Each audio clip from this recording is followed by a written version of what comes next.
It is Friday, September 13th, 2024. This is another edition of Baseball Today presented to you by 5 Hour Energy. That is my man, Trevor Plouffe. I am Chris Rose, producer Dan along for the ride as well, as we have arrived safely at our third to final weekend of the regular season. Third to final weekend. I can't believe that. Friday the 13th. Maybe Oh, some crazy things are going to happen. We already had an oh, aftershock this morning that Olivia woke me up for. I don't know if you felt that or not. no, it didn't. Um, Ooh, yeah, Chris, we're getting down to the nitty gritty here. And as yeah. I'm looking at these standings, I got to answer a question about this a little bit later. But these wild card races. What's the saying on your side of your mirror? Objects in mirror are closer than they appear. I Yes, feel like it's almost the opposite right now. I Objects in know. mirror are farther away than they appear. I And we'll know. get to that a little bit later, but it's that time of the season where, sheesh, every game counts now. We need a little hope, a little help to make those races a bit more interesting over the final 2 weeks, but who knows? Maybe we'll get there this weekend, as we will answer momentarily. One guy who is certainly answering any questions about his talent and his performance is Jackson Chourio, the youngest player to get a 2020 season. String ranging across the bag. There's a fly ball to right. And that is going to be way gone. Chourio sends one out of here to make it 3-0. Jackson Chourio with serious opposite field pop. Number 20 for the 20-year-old. It's so interesting because he got that contract before he ever set foot on a major league diamond, and we obviously made a big deal about it.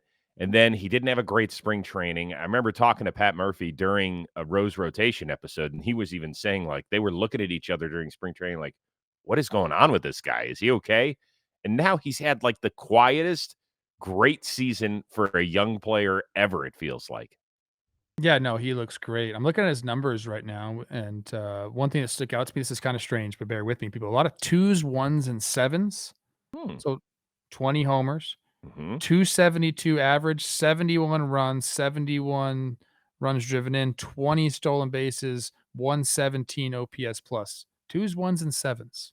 It's pretty By the way, damn. those are all incredible numbers for a 20-year-old. He's full 20. He is. That's what the incredible thing is. He joined Veda Pinson and Mike Trout as the only players to get 2020 during their age 20 season. The difference is that Pinson and Trout had actually turned 21 when they finally accomplished a feat. Trout barely. But Jackson Chourio doesn't turn 21 until next March. Next March. You guys got something special up there. You hear he's a really good kid, and we'll get to see him in the playoffs, which will be a ton of fun. Quick reminder that today's episode of Baseball Today is presented to you by 5 Hour Energy. Provide shots that help you feel alert and energized. Each and every shot is packed with vitamins and nutrients and about as much caffeine as the leading premium coffee. And here's the nice kicker: contains zero sugar. So you're going to drink it in seconds, you're going to feel it in minutes, and it will last for hours. It's available in a wide range of great flavors across regular strength and extra strength variety. All you have to do is head on over to 5hourenergy.com. Use the code JOHNBOY to save 20% on your first order. That is the number 5hourenergy.com. The code is JOHNBOY to save 20% today. And coming up later, we'll have our 5-Hour Energy question of the week, which is pretty good, in our opinion. All right, we'll start in the National League. Mets and Braves. Mets are up on Atlanta by 1 game for that final wild card spot heading into the weekend. Mets are in Philly. Braves play host to the Dodgers on a 4-game wraparound series. Which division leader will make the weekend more miserable for the playoff wannabe? Essentially, you're asking me like who's going to lose more games? Well, I'm Right at the asking you, beginning? LA or Philly, who's going to be tougher on their respective opponent this weekend? I was just trying to get poetic with the way I phrased it. Yeah, no, I get that. And I think, my real answer is I have no idea because this is crunch time for both these teams. The Mets have been playing better baseball. I mean, they've been really, really good. They continue to win series.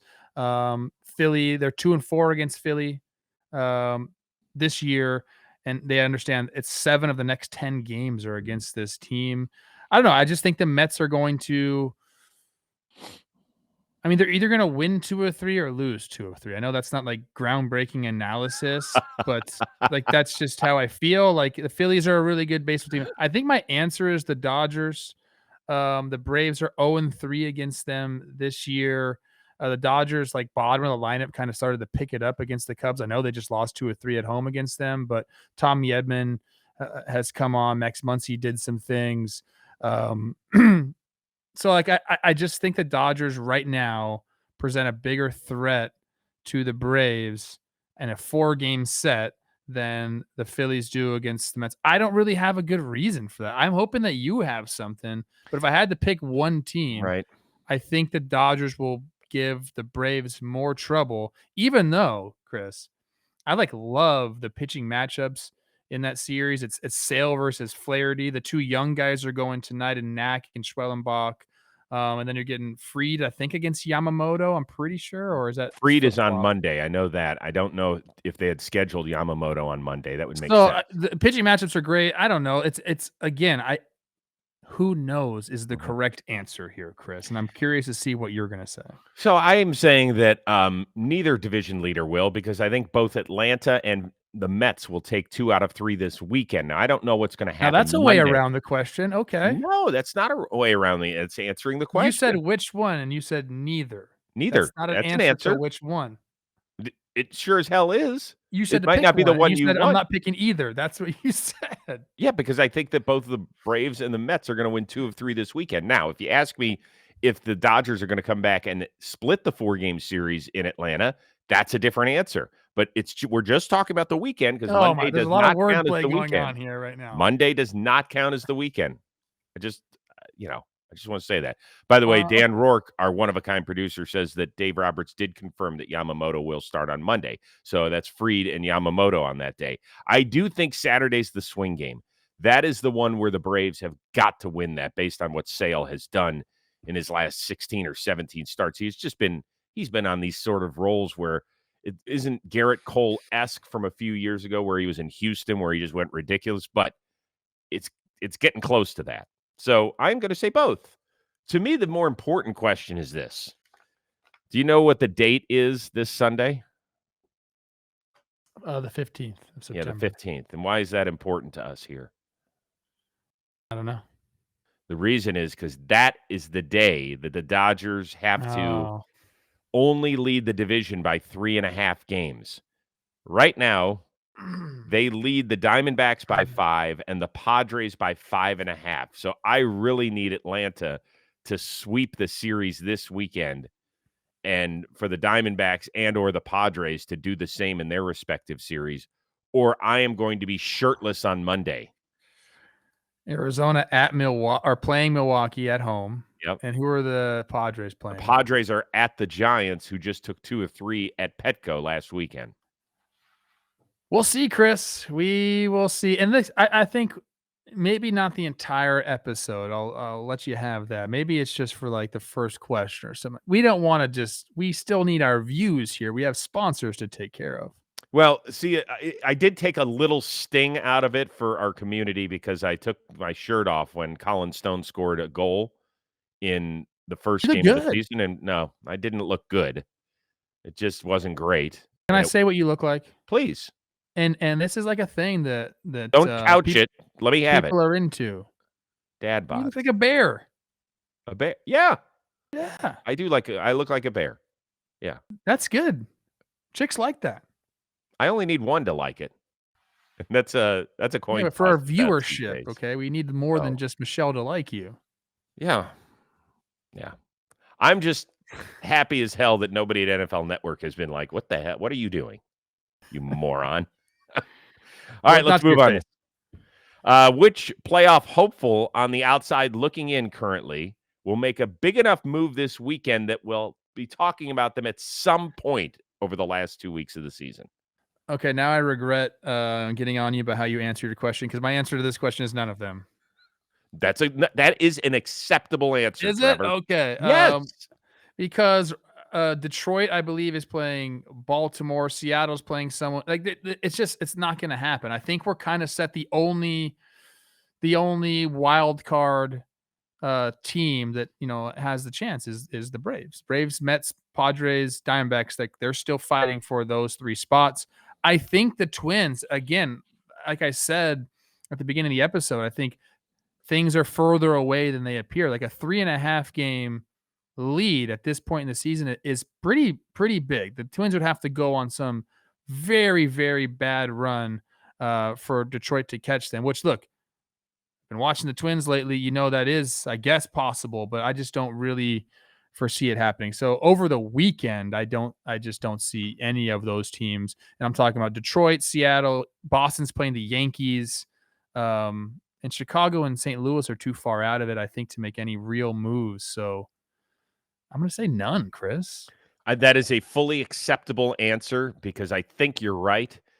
And until last night in the 8th inning, up there in the Seattle's Pacific playing Northwest, Texas. That's right. that was going to be my answer. And they shit the bed in the 8th inning, and they Yeah. lost the lead against the Rangers. If they had won that game, they would have been only 3.5 back of the Twins, and they would have only been 3.5 back against Houston in the division. I think they still would have been 4 games back of the Twins because Twins did not play last night. Yeah, It's a you're 4.5 right. right now, yeah. Well, no. They were 4 back at the time during the game. If they had won, they would have picked up a half game. 3.5, you're right. Yeah, 3.5. So it would have only been, and they would have been within sniffing distance of Houston, whom they still have to play in a 3-game set in the Trevor Plouffe penultimate series of the year. So that would have been my answer. I'm going to take a huge flyer here, even though I said that I think that both the Mets and Braves will win 2 of 3 this weekend. I'm going to take a flyer because I think I'll be wrong there. I'm usually wrong on stuff. That the Chicago Cubs, who are in Colorado this weekend, they're going to have to play that series like it's a playoff series. They have to win every game. So if they sweep, they're going to need the Mets to lose 2 out of 3 to make up 2 games this weekend, which they could. And then they'll only be 3 back getting to Monday. We have seen weirder shit happen. So I do think that we will mention the Chicago Cubs at some point over the last 2 weeks of the season. You see what I'm saying? I'm doing right now? What's that? Praying? I'm praying, yeah. I want it. Give me some too. drama, people. We need that. I don't know how we fix this, to be honest with you. Because some of the teams did exactly what we wanted, except perform better. Like the Cubs have played better here in the second half. Their first half, the lineup was just atrocious. And they have put some money into that team. The St. Louis Cardinals went out and got guys at the deadline. We thought, oh my God, okay, the Cardinals are going, and they have not put a run together whatsoever. The Seattle Mariners went out and got Randy, and they got Justin Turner, and we thought that would help their lineup significantly. And they've just kind of pootered here in the middle. Like these teams all did stuff at the trade deadline to the point where we were hopeful that it was going to happen, and it just hasn't clicked enough to where, boy, we've got some teams that it's just the Mets and the Braves, and that's it. Cubs 83 and 79 last year. Do you think they get there or above? I think they get above it, but not by much. 75 and 71 right now. I guess that would make them right on that number. Yeah, right on that number is, I think they'll finish slightly ahead. And it's not going to be enough to be in the playoffs. No. Okay. No, I think they're going to end up missing out. But I do think that we'll mention them some point over the last 2 weeks. I'm taking a flyer here, but man, oh man, give us some help. Helps with creating questions for the show too, you meatheads. Want to tell you about a game-changing product. It's the weekend. You might want to go out, have a few pops, go celebrate. That's great. Just be safe. Make sure you have a driver. Make sure you get a car, whatever. It doesn't matter. That's one thing. That's from the dad of John Boy. Yeah, absolutely. But here's another game changer for you. Okay. It's called Z-Biotics Pre-Alcohol. Got to tell you, at my age right now, and anybody, we can even use Plouffe as kind of the basement of the age here where it starts. After a night of drinks, we do not bounce back the next day the way we used to. So basically, you're left with a choice. You can either go have a great night of fun or a great next day. That is until now. We've got Z-Biotics Pre-Alcohol. Pre-Alcohol is the world's first genetically engineered probiotic. It was invented by a PhD scientist to tackle those rough mornings after drinking. So here's how it works. When you drink, alcohol gets converted into a toxic byproduct in the gut. It's that byproduct. It's not dehydration that everybody thinks that's to blame for the rough next day. So pre-alcohol produces an enzyme to break this byproduct down. Just remember, you'll make Z-Biotics your first drink of the night. Drink responsibly. You'll feel even better the next day. Recently, Michelle and I went to Las Vegas, right? I had to work, do a little of the hot dog eating contest. We did go out. I didn't drink as heavily because I was working, but Michelle loves to let it go a little bit in Vegas. Had a good time. threw one of these down. We actually took it with us to Vegas, had it. Next day, she was ready to go. It's that simple. So head on over to zbiotics.com/baseball. You're going to get 15% off your first order when you use baseball at checkout. Pre-alcohol is also backed by a 100% money-back guarantee. So if you're unsatisfied for any reason, don't know why you would be, but if you are, they'll fully refund your money, no questions asked. Remember to head on over to zbiotics.com/baseball. Use that code baseball at checkout, 15% off. Thank you to ZBiotics for sponsoring this episode and our good times in life. Speaking of good times, Kumar Rocker had a great time in his major league debut last night. Only went 4 innings, 1 run, 3 hits, 2 walks, 7 strikeouts. And I don't know if you saw his parents with the reaction, but in the first inning, he gave up hits, not screamers, but hits the first 2 guys, and he wiggled out of the jam. Look at the reaction from his parents. His dad, by the way, Pops, is the defensive line coach for the Tennessee Titans. And look at mom. Look at mom. Hands over the face. I love moments like this. I'm such a sucker for that stuff, Plouffe. As I say, Pop's a big boy. Yeah. Okay. Yeah. He's a current defensive lineman coach? He is the current defensive line coach. And here's something I love about this. Brian Callahan is the rookie head coach for the Tennessee Titans. His dad, Bill Callahan, is one of the legendary offensive line coaches, and he coached in Cleveland the last few years, and he wanted to go coach with his son, and so the Browns were like, we're not going to stand in the way of that, even though we're going to really miss you, and boy, do they miss him. So he is coaching with his dad. So if there's anybody in sports that understands the importance of being able to spend those father-son moments together, I mean, Thursday is a huge prep day in the NFL, enormous prep day. And they're getting ready to take on the New York Jets this weekend. So I imagine he caught a red eye back home last night from Seattle back to Nashville. But that's awesome that the Titans and Brian Callahan allowed this to happen because there's only one of these moments that he got to share. Yeah, no, that's awesome. I can't imagine, dude. I told you, I was at practice with Teddy yesterday to get hit a nice ball back up the middle. I almost started tearing up. Can't imagine seeing him do it on a big league field like that, especially because we know that Kumar's gone through some things. Mm-hmm. You know, TJ, and then falling, not getting signed after getting drafted in the first round. A lot of stuff has happened with him. So this is a culmination of a lot of hard work.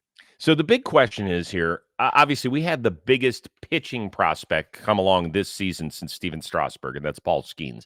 And we were all like, oh my God, game 1, electrifying. This game 1, I'm sure most people didn't even see the game, right? They saw a couple of highlights on social media, and that's about it. How long do you know before Kumar could be an elite guy at this level? It's interesting because he had that prowess coming out of Vanderbilt. We talked about that. He just had that must-watch kind of, thing surrounding him, that aura, if you will.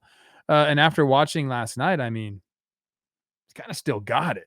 If you watched him pitch, you're like, oh, okay.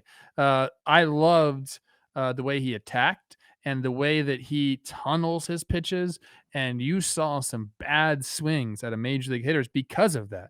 These were pitches that looked all the same. Everything looks the same coming out of his hand. Then you're seeing his fastball kind of ride up. You're seeing the slider, which he throws more than anything, going kind of a bunch of different shapes with it. He'll throw one harder that will just kind of ride down. I saw some kind of back up on him, but still with a ton of vertical depth. He was nasty, man. It was real deal. So to answer your question, are we gonna be seeing him as a must-watch guy? He could be. He's got to do it a couple more times. And I think the fact that the Rangers are just not in it anymore, brings it down a little bit. And the time of the year, we're more focused on playoff races than we are really individual performances. But I think he's going to get to that level. I mean, surely the first start was a good first step for him to establish himself as one of those elite young guys in the game. Yeah, I'm going to need a couple months, probably till July next year, to see if it's the real deal. How about this? I actually think, to answer the question, I think his first start next year is going to be must watch. I think Rangers kind of coming back. Fair. Hopefully DeGrom will be also in the rotation for them, and people are going to want to say, okay, you had the World Series hangover. Should have took Z-Biotics. Can we do it now with this team that you guys have assembled there? Well played on your part. 17 swings and misses last night. 17 in 74 pitches. That's a lot. Nasty. That's a lot. The tunneling helps. Yeah, 64% strikes, and those 17 swings and misses tied for the most by a starting pitcher making his major league debut since 2009, which is, I imagine, when they started tracking that sort of stuff. So he's the real deal. He's fun. He looks like a pitcher, and he looks like he's in great shape. I hadn't seen him in a while where you see some of these minor league clips, they're weird camera angles, and it's fuzzy cameras and stuff. It's not always the best stuff. When you get to see a major league broadcast, you're like, damn, he looks good. Like, he's got the body of a 30-year-old. He is chiseled. He's got the big ass for pitching prowess. I mean, like, he's in good. It's good. It'll be fun to watch. He looks really, really good. That's great. That's great. That was fun. Something for a season that hasn't been fun for the defending World Series champs. That was a bit of fun, and hopefully they'll get more tonight when Jacob deGrom is out there. This is not fun. It involves your franchise. Minnesota Twins. This, according to ESPN, Jeff Passan. He reported that the team got rid of catcher Derek Bender. He was a sixth-round pick out of Coastal Carolina this year and playing for the Twins' High A affiliate. In a doubleheader against the Tigers minor league affiliate last Friday, Bender reportedly was telling hitters what pitches were coming. So they released him. Do you think that this kid has screwed himself out of a career, or is there the ability to bounce back? I don't really know, Chris. Like, you have to be a hell of a ball player to overcome something like this. I don't think any team's going to sign him. I think he might have to go play a year in independent ball, and then if he goes crazy, maybe the dust settles a little bit. Maybe some team will invite him back to affiliated baseball, but this is tough to overcome. I mean, saying that you just want the season to be over with, so you're telling the opposing team what pitches are coming so they can beat you.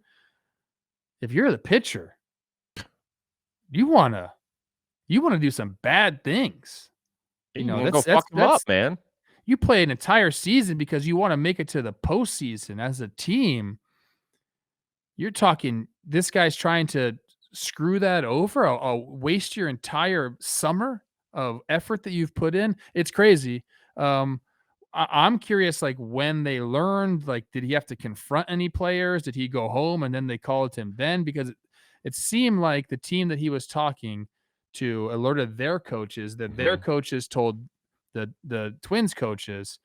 I'm just curious when he got the news, or I don't know, man. That's I don't condone this very often. That's fighting stuff right there. So you're talking about careers. You're talking about, again, this is serious stuff.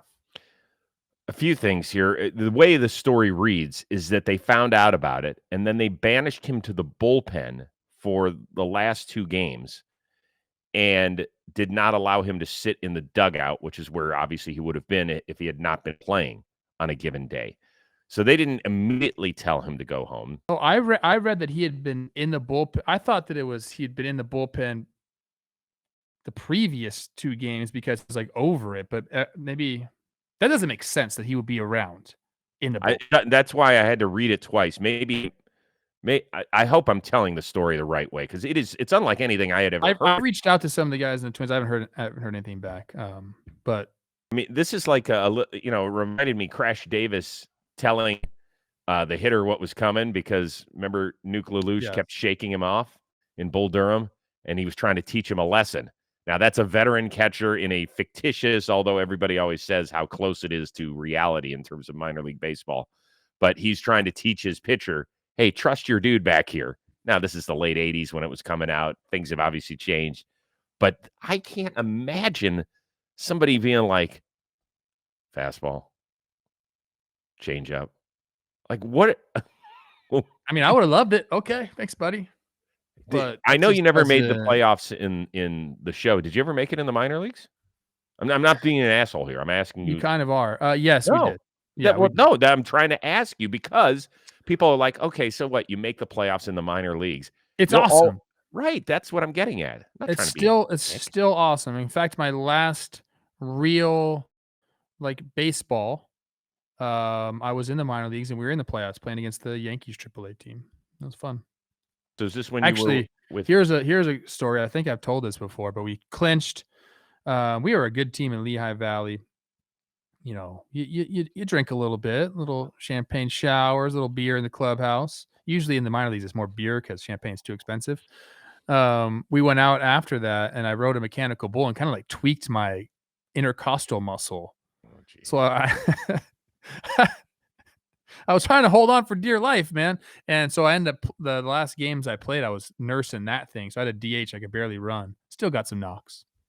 Old man on a mechanical bull, not a Yeah, good it was not mixture. good. Yeah. For people that have never ridden a mechanical bull, there's a specific way to do it. We used to do it all the time on Best Damn. And the first time I get on it, I do it, and I get home that night, I take my pants off, the inside of my thighs are black and blue, and I was like, Bruised, yeah. That's what I did. yeah, because they don't tell you quite enough. I was like, what happened? It looked like somebody took a sledgehammer to my legs. It was horrible. All right, let's get back at it. Let's get back on the bull, as we like to say. Ride this one home. Paul Skenes, not only has he had a great season, he is starting to learn about what it's like to be an A-plus celebrity in a town. Pittsburgh. Good. You won't hear a lot of people from Cleveland saying this, but it's a good little city. It's a good town. They love their athletes. And guess what? He got to head to Steelers practice on Thursday.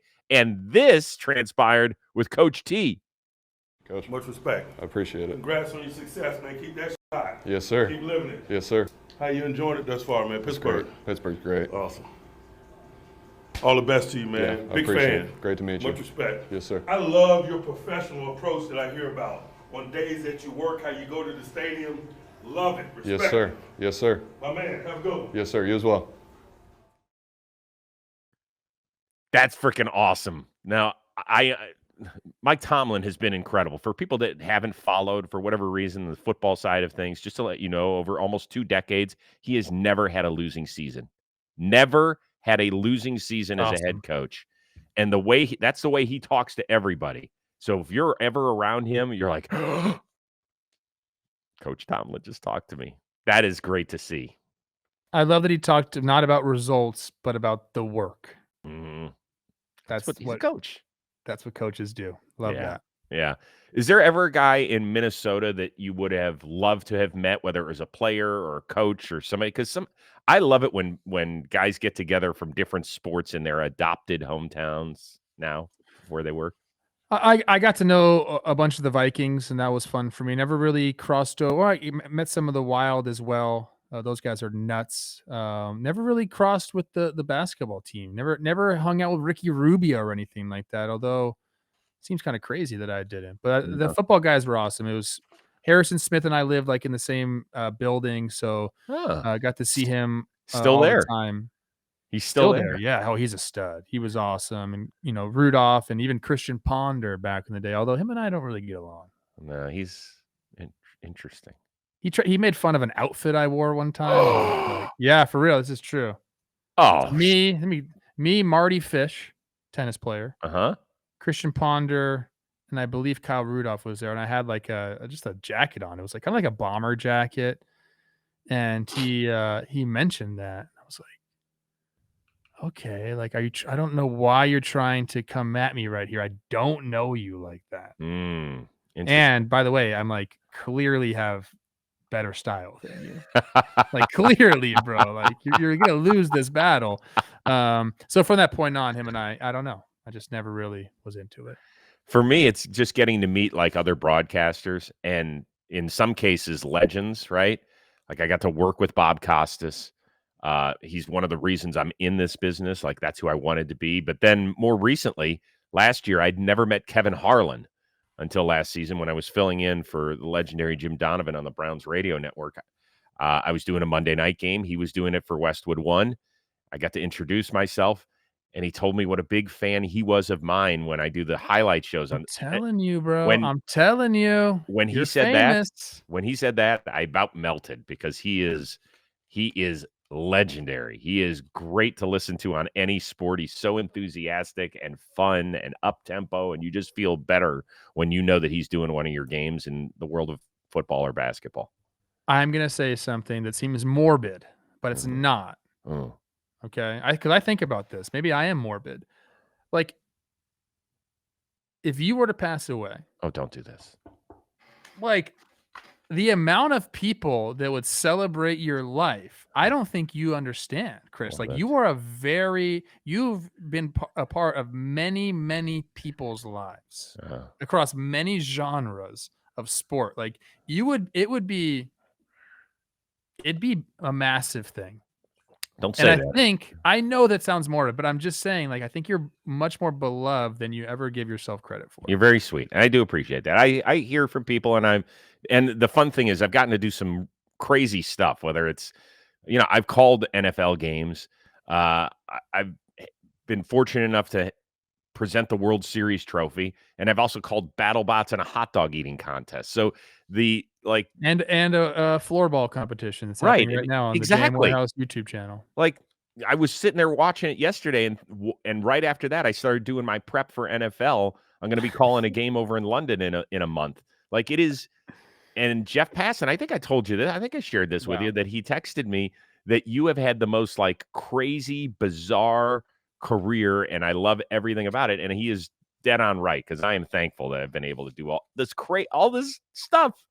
Don't die on us, bro. I'm not saying Listen, that. I hope not. Michelle has booked a very small venue for the funeral, so get your I'm in. tickets VIP now. only, baby. Get your tickets now. That's what I got. Me and you, I'll be 115 years old. How old will that make you? No, 30 or something? yeah, over. I'll take the over. All right, time right now for our 5-hour energy question of the week, and I got a question for you before we get to it. Want to be a tailgate champion? Win 10 grand for the ultimate football tailgate. Enter the 5-hour energy tailgate championship sweepstakes. You could have a chance to win 10 grand toward your tailgate. It's quick, it's simple, it's effective. That is what we're talking about when it comes to 5-hour energy. We told you earlier that you drink it in seconds, you're going to feel it in minutes, you're going to last for hours. Zero sugar, packed with B vitamins and amino acids as well. It provides a feeling of alertness and energy. So if you need a little zip to get you through the weekend, through a tough last few hours of work, go get it. 5-hour energy. I need you to learn more at 5hewin.com. There's no purchase necessary. Ends on October of this year. That is 10/31/24 if you want to mark it down. See full official rules for details and how to enter without purchase at 5hewin.com. That's the number 5, HEWIN.com. Shop now at 5hourenergy.com to find your favorite flavor and get energized today. All right, here we go. Our 5-hour energy question of the week comes from Max Meisel. With the advent of the universal DH, the only thing that previously differentiated the American League and the National League from a rulebook perspective, do you think it's time to dissolve the AL and NL and their divisions and reorganize MLB? Why or why not? 100% I am in on this. I hope Major League Baseball is considering it and figuring it out right now. I think we've talked about this before. It's Major League Baseball believes they're a regional game already. So let's make more regional rivalries as it goes. I think that's a realignment would do, I think, wonders for the sport.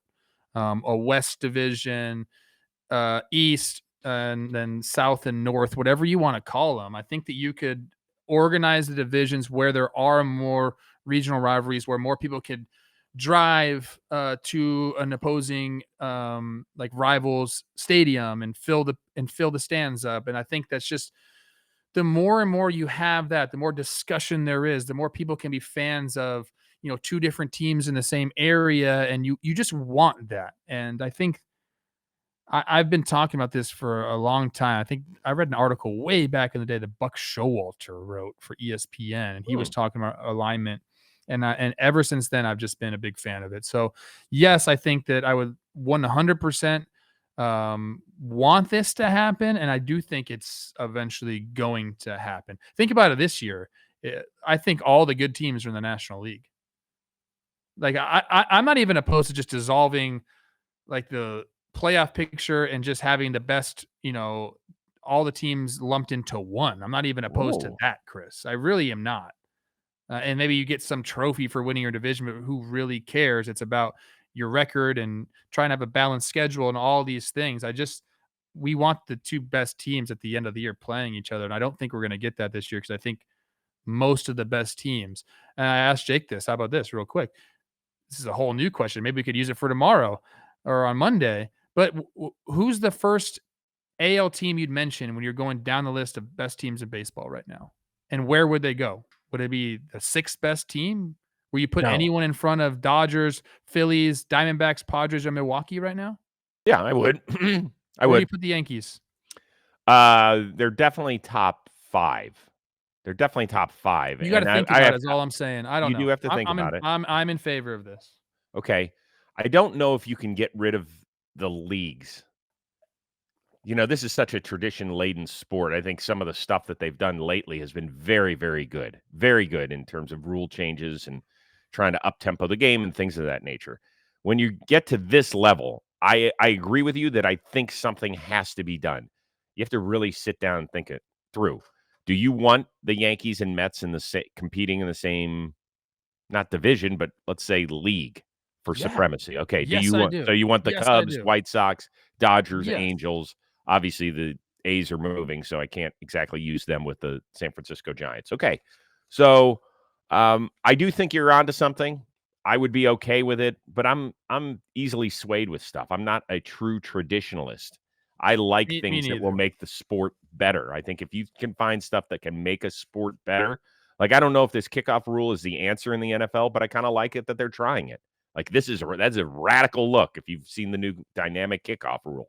I do like it.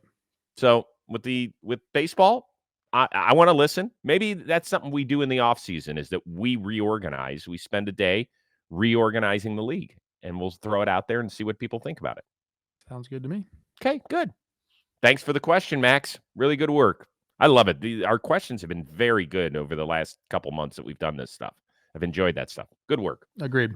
Everybody have a wonderful, safe sporting weekend. We want to see you back here with us on Monday for our one-of-a-kind producer, Dan Rourke, the uber-talented Trevor Plouffe, who apparently will be giving some sort of eulogy at my funeral. I Hopefully will. not in the I'll near do it. future. I'll stand up for you. I appreciate that a lot. I am Chris Rose. Hopefully still okay. We will see you Monday here on Baseball Today, presented to you by 5 Hour Energy.